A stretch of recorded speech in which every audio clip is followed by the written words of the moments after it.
How historically accurate are Bible parables on money? Imagine hearing a story about a man who leaves a large sum of money with his servants before going on a journey. You might wonder if these stories reflected real events or are just stories with lessons. When it comes to biblical parables involving money, they are not meant to be exact historical accounts. Instead, they serve as teaching tools using familiar economic ideas to share spiritual truths. The details in these stories are often exaggerated or symbolic to highlight moral lessons, not to record real financial practices. For example, the parable of the talents mentions a man giving his servants different amounts of money.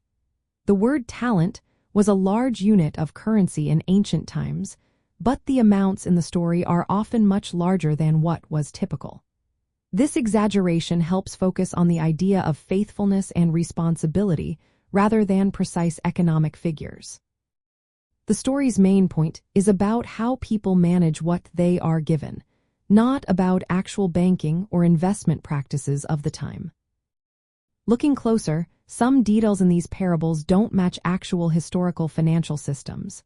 For instance, the parable of the talents talks about earning interest by putting money in a bank.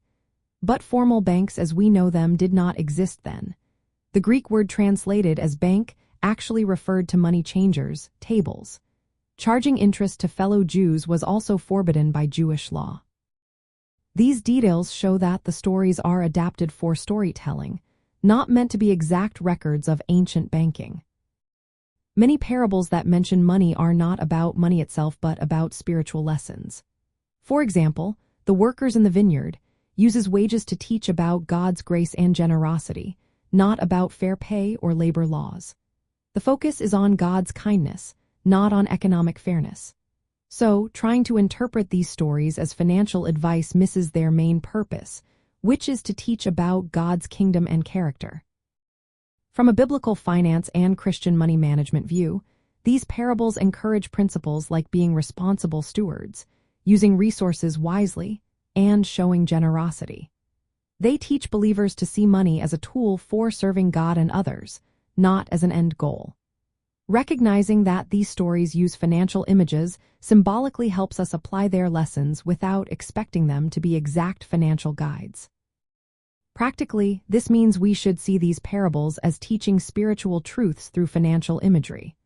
Focus on the principles of responsibility, faithfulness, and generosity.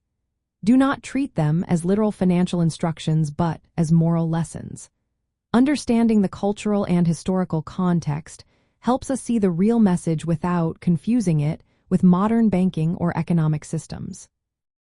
In short, biblical parables on money are not precise historical accounts. They use familiar economic situations of their time, often with exaggeration or symbolism, to teach lasting lessons about stewardship and God's kingdom. Approaching them with this understanding helps us build a biblical foundation for managing money wisely and faithfully, honoring both the stories and their spiritual message.